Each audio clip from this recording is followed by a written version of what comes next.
Welcome back to another episode of What Are You Made Of with your boy, the unstoppable Mike C-Roc. I am in the house today with Mike Bishop. He is a syndication professional who specializes in raising capital and educating investors in a niche market. With over 22 projects valued at more than $700 million worth of experience under his belt, he has dealt in multifamily, self-storage, mobile home parks, and industrial. He helps busy professionals of all types, including those in medicine, real estate, art, education, high tech, consulting, law, pretty much everything looks like to me, entrepreneurship and business ownership. Passively invested in commercial and real estate. Michael discovered the world of syndication on his own personal journey to achieve financial freedom through real estate. And after realizing the incredible wealth building potential it held, was determined to share the syndication investment opportunities with the world. Michael, welcome to the What Are You Made Of show. Thank you. Great to have you, man. Thanks. Appreciate it, Mike. Hey, by the way, where are you located, man? I am in the Chicago suburbs of Indiana. So Okay. if you look at Lake Michigan, the southernmost tip of Lake Michigan, pretty much right there. Awesome, man. So you like cold weather? No, I don't like it. I actually just relocated back from Austin. I grew up here, came back for family. Oh, okay. Gotcha. Yeah, I'm at Maryland for family because I hate the wintertime. The weather is just not me. Like I'm tan now because it's summer and I love the sun. I love being outside when it's warm. So yeah, I get it, man. So sometimes you just got to do what you got to do, right? Yep. Exactly. So we start the show every time the same way. We ask this question right here. It's written on the wall in case you forget right now that I'm asking you it. Mike, what are you made of?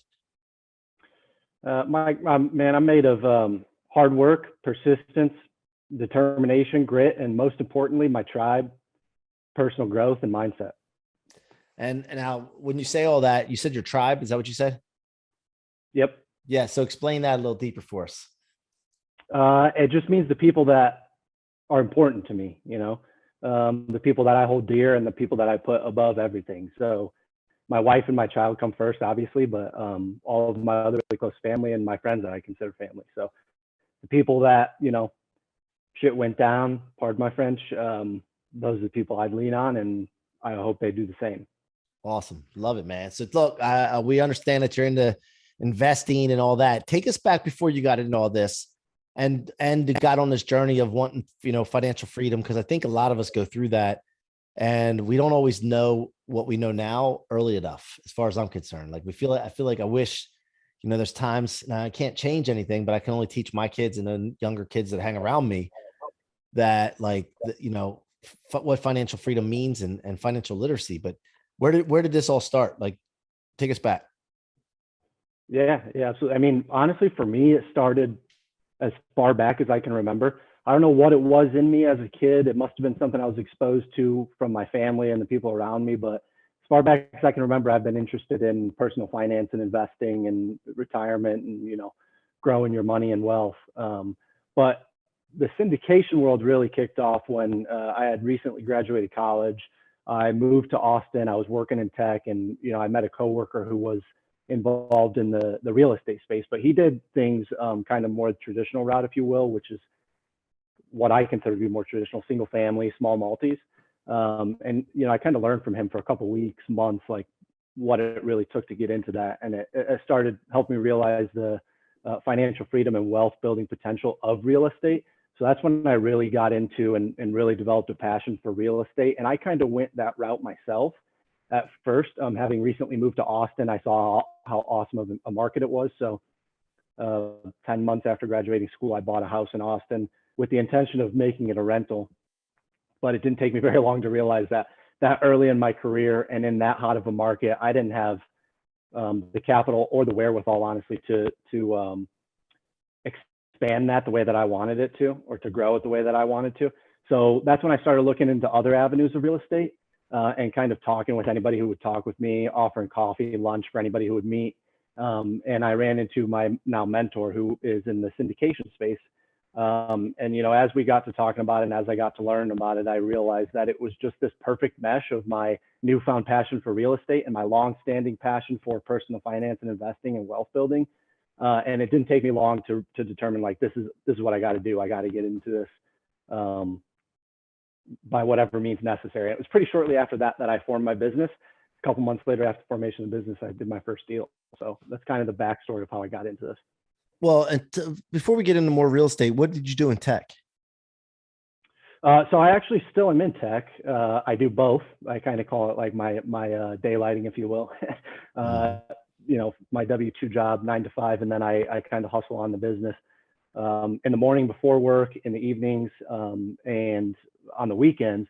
But what I do in tech is I start off as a system administrator, and then from there, a Linux system administrator for those who are familiar. And then from there, I went into more Linux engineering. So as opposed to being operations, keeping the lights on type of role, I went into more of a proactive, optimized systems type of role. And then from there, I transitioned into a site reliability engineer where I'm at now. And I actually started there in operations as well. Whereas, you know, we're incident management, keeping the lights on, minimizing impact to customers. And now I've transitioned again, kind of the same pathway into a more resilience focus, like how do we make our systems more optimized and available for customers. So that's kind of what I do. Gotcha. Okay. So In the tech then, world, that is. and then so you got into real estate, and when you formed your company, like one of the main things people stop and they don't go forward because they're like, well, how can I start in real estate if I don't have any capital? One, and if I want to get into syndication, like who's going to trust me?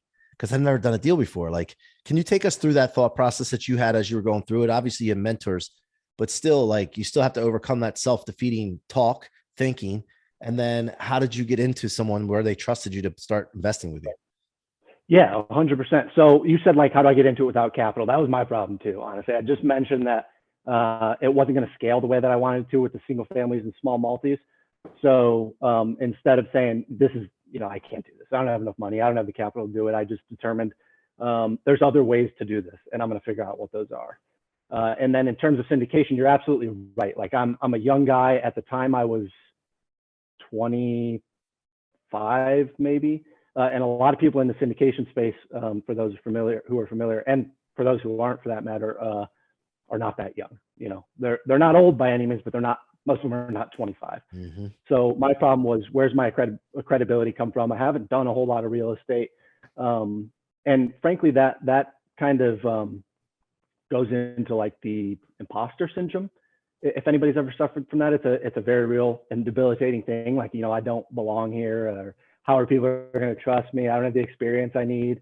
And really, you just kind of work through that and tell yourself, you know, everybody started in a certain spot. And if, you know, I was looking at people doing what I wanted to do who were inspiring me, and I just had to start telling myself the story that if they can do it, I can do it too, you know? So I just kind of pushed through that. And I started with my close network, people who I kind of had a rapport with outside of real estate already, and started helping them get into the space. And then that kind of grew organically from referrals to, you know, starting to build kind of a thought leadership process or platform, that is. And that kind of goes into the imposter syndrome piece of it too. If you don't think that you have the credibility or the experience, one way to build that credibility and experience is to build a thought leadership platform. And what I mean by that is kind of positioning yourself as an expert in the space. So I did blogs, I participated on different forums for real estate. I reached out to people who I could tell needed help and just offered my help, you know, not expecting anything back. So I just really kind of started to expand my network that way. Yeah. And so did you have a podcast, by the way? No, I have not done a podcast, never hosted one myself. And this is kind of the first time I've gone on cycles of being a guest on podcasts, honestly. So Awesome. Well, wait till you see what this does, because this will change your life, by the way. So so you know, I've done 700 total podcasts with my show. wow. And being on others in the last 3.5 years. So it's absolutely changed everything, changed my life, give me opportunities I never thought possible, credibility, like just like you're talking about the blog and being a thought leader. The reason that's important, by the way, is if somebody Googles your name, when you go to ask them for money, they Google your name, they see you all over the place, right? You want to try to create what you're talking about, and correct me if I'm wrong, is omnipresence. Like, Yep. You want to create omnipresence, and that way when somebody doesn't know you, runs into you, if they, which most people do, look, they Google people, right? They'll Google and see who does this person. When that pops up that you're writing blogs and have all this information and that knowledge, I mean, that up levels you big time, gives you altitude, right? Yeah, absolutely.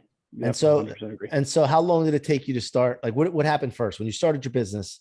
What was the first thing that you did? Like, did you start raising money? Did you have it, like, sell the property that you had and made some capital? Like, what all transpired in the beginning And by the way, I kept the property I had. take us also through like your thought process and where you thinking like, man, this is going to be hard, or like all the stuff that goes on with early stage, startup stuff. Yeah, 100%. I kept the property I had because we had moved into it. My then girlfriend, now wife at the time, had moved into it. Our intention was to live for a year or two and then turned into a rental, which we know didn't happen.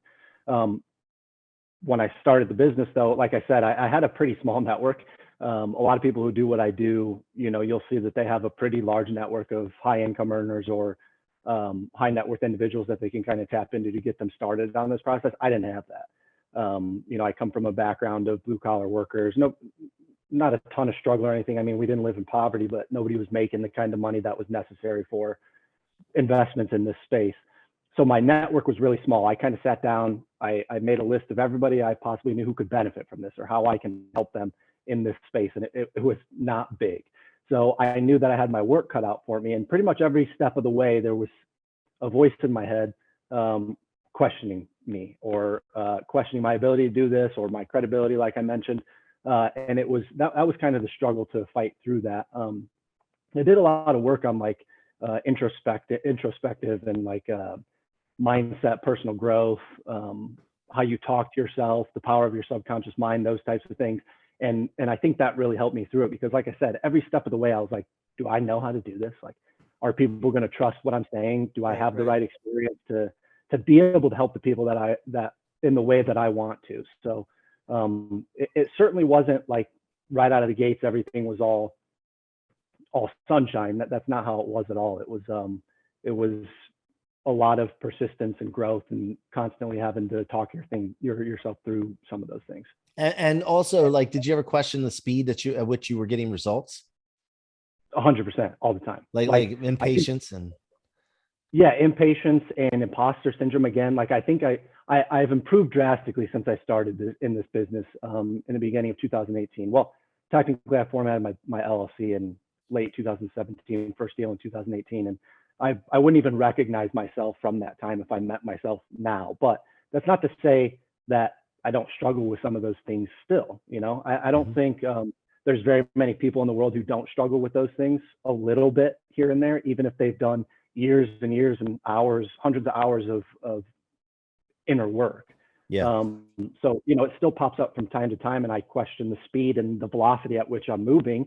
And I also put a lot of pressure on myself for performing and achieving goals and accomplishing things that I want to accomplish. So that's kind of always in the back of my mind, like, am I moving at the pace that I want to? But more present and more powerful than that is kind of the resilience that I've built over years of practice with meditations and mindset and understanding the kind of voices and the saboteurs, if you will, that are in my head and how they affect me daily. Well, speaking of meditation, like, to take us through, like, what kind of meditation do you do? Because I meditate too.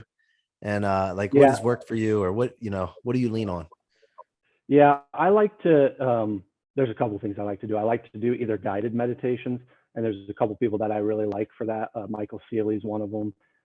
Dr. Joe Dispenza does a couple that I really like. But when I'm not doing a guided meditation, I like to incorporate nature, because I'm a big believer in positive energy and reconnecting with earth and grounding yourself.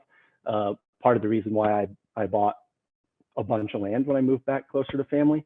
And I like to go outside and just kind of try to silence my mind and listen to nature and let it connect that way. The wind, one of the big things I do is, like, I like to shut down and try to hear every single noise that I can possibly hear in nature. And somehow that kind of helps me connect with myself and realize that positive energy flowing through me. And then another thing I like to do is I like to try to meditate myself to sleep, if you will. And when I'm doing that, it's not guided. It's by myself. It's not the nature one either, but that's when I do kind of,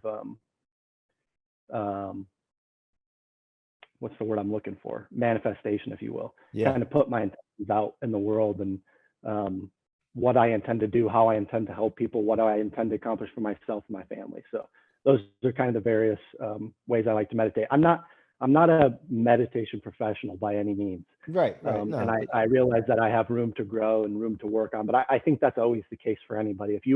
I think if you ever say, I'm too good at that, I don't need to practice, then you need some self-reflection.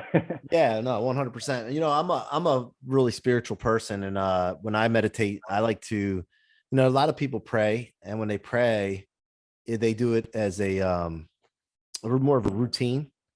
And I Yep. noticed myself falling into that and in the past. And I was like, you know what? This is not the right way to do this. Because if you're really praying and you believe in a God and you're praying, you should connect and take it seriously and get deep with it. Like there shouldn't be when you pass someone on the street, you say, "Hey, how you doing?" And they say, "Good. How you Yeah. doing?" And they say, "Good." And then that's it. And that's like that shouldn't be prayer. So meditation for me has helped me with manifestation, imagination, creativity, calm, less stress and anxiety. But more importantly, it's allowed me to get into a deeper place with God and connect. And I really, it's been. I just wish I would have known about it sooner, that it works like that. But yeah, so that's why I asked you the question, man. Thanks for sharing that. So talk Yeah, to us absolutely. about these 22 projects, man. Like, so where did you start getting some traction and momentum? I honestly feel like I'm getting traction and momentum every day now at this point. Early on, it was a little bit of a struggle with the small network, like I said, but it just kind of started to grow organically as I continued to work on my thought leadership platform.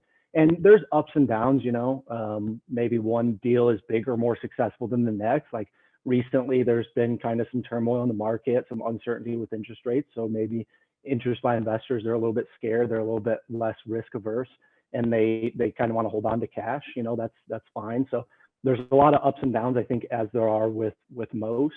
But in general, all of our 22 deals have done very well. We've had a couple that struggled, if you will, but even when I say struggled, those ultimately ended up, performing pretty well. And you mentioned it in my intro that I have experience in the multifamily, self-storage, and mobile home park space. That is very true.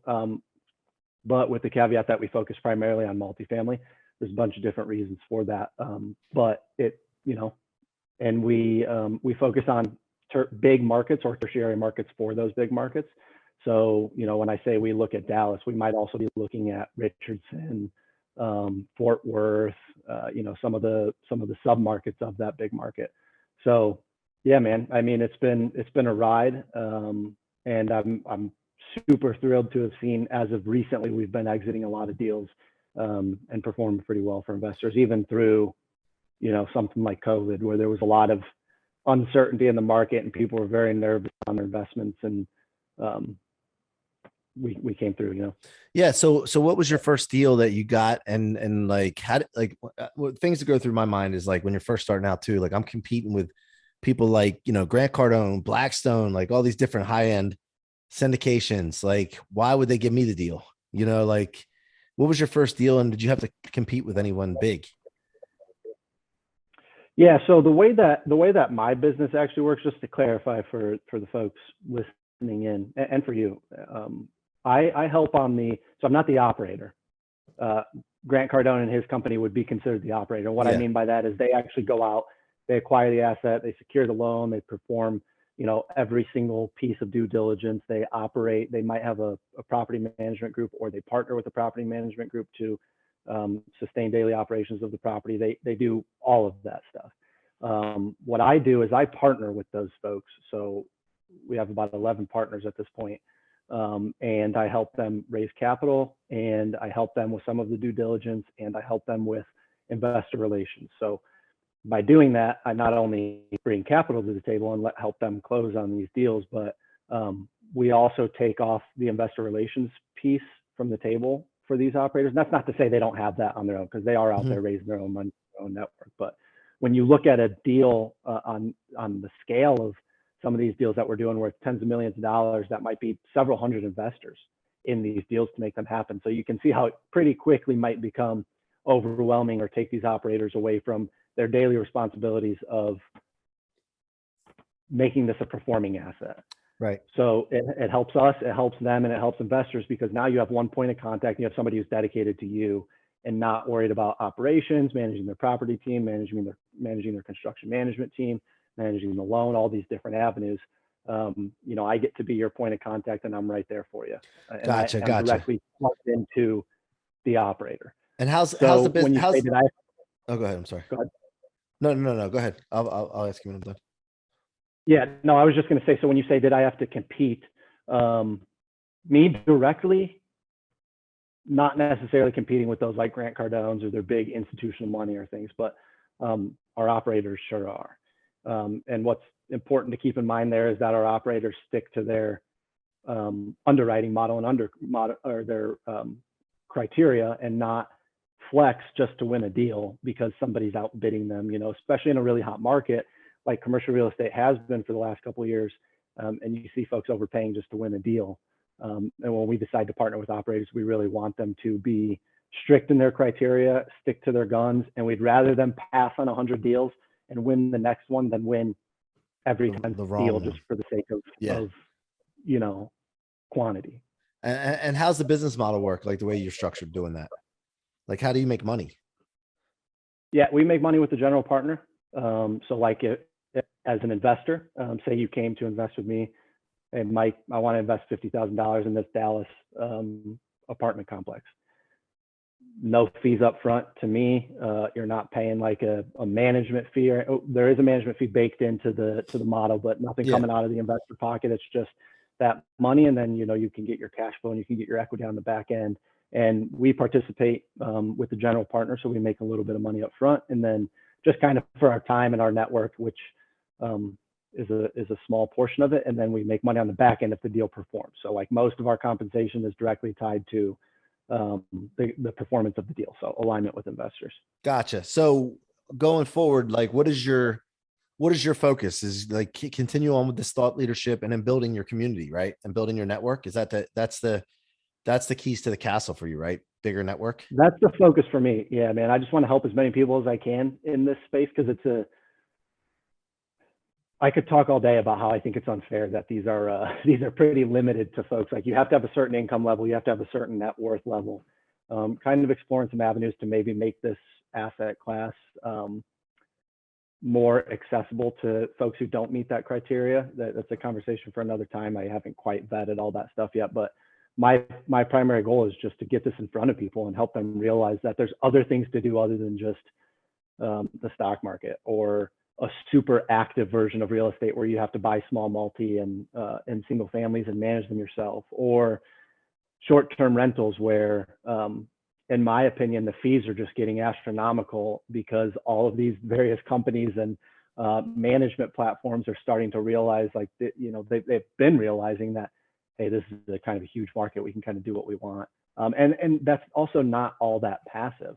So when I say I want to help people and expose people to this, it's more so for like kind of the working busy professional who they want alternative investment opportunities, and they want investment opportunities that are going to perform for them. And they want investment opportunities that don't have a direct positive correlation with your traditional asset classes like the stock market.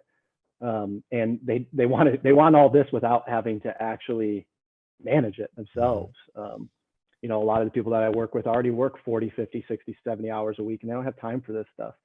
And what we do is just about as passive as it gets. So the more people I can help, the more happy I'll be. Gotcha. So what does your thought leadership consist of besides blogs and all that? Like, do you have groups that you guys meet with every so often, like Zoom calls or Google Meets or live events, or how do you build this network?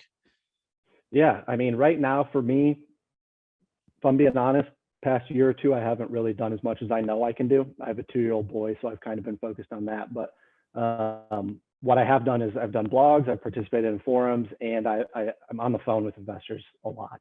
I offer myself as a resource to people, even if they don't plan to invest directly with me, because I mean it when I say that I'm in this to help people. So I do that pretty often. I talk with folks weekly, almost daily. And then now, as things are starting to settle down and he's a toddler and he has a little bit more independence, I'm doing I'm starting this podcast platform. I'm also looking at, like I said, some avenues to help folks who don't have the exposure to these deals, and potentially looking into creating a platform for folks like us and like people that I'm targeting to help and network with each other. Again, more to come on that at a future time. I don't have all the details ironed out, but the idea is. So wait a minute, this is the vision. This is the vision, right? Like this is what you're got your sights set on. Yeah. the vision is a bigger, more accessible mastermind for passive investors. So I think a lot of times you hear of masterminds, you're like, well, I can't afford to get into that, or it's super exclusive, or there's a lot of barriers to entry, or they want you to have certain experiences. I kind of want to knock all those walls down. Gotcha. All right, cool. So I love it, man. I love what you're doing because you're trying to help just, not necessarily the little guy, but the guy that doesn't have time or doesn't feel, educated enough or, insecure as far as the real estate world goes. And, Yep. you know, as well as I do, multifamily is a great way to put your money and build wealth. So Mike, I appreciate what you're doing, man. If there's anything I can ever do to help you out, I'm here. I do have something that I want to show you at some point. It's a platform that we're using to get people to take action and learn through taking action rather than sitting and just observing a course. And I want to share that with you because it could probably do some really, really good things for you and your network. So I'll share that with you later. But dude, any final words? How can people get in touch with you or learn more about you? Yeah, absolutely. I mean, first of all, I'd love to look at that platform. I'm a big believer in analysis paralysis. Like, goals without actions are just a dream in my mind. So anything we can do to help people kind of take that first step, whether it's an active role like I did, or whether it's a passive role. So very happy to talk about that in the future. In terms of, getting in contact with me, or if you think that, there's a way that I can help you out, I'm happy to. Again, I don't have the expectation going into it that you make an investment with me or work with one of our partners. I genuinely am here to help however I can. So you can just go to my website, www.bishopinvestinggroup.com, and all my contact information is there, man. So I have my email on there. You can sign up for my list, if you will, which would basically just give you access to deals in a newsletter. I don't spam anybody. And has other contact information on there too, where you can kind of schedule a call with me. So Awesome. Mike, thanks so much for joining us here today on the What Are You Made Of show. Appreciate you being here, guests, and then also the audience. I appreciate all of you. I love all of you. I'm thankful for your support, your viewer or listenership. Keep coming back. Go downstairs to the down section there, put a comment, rate us. And also, if you like to watch these, you can see our pretty faces on YouTube, on my YouTube channel, Mike C-Roc Ciorrocco. Go check it out, and you can watch these episodes. Until next time, be unstoppable.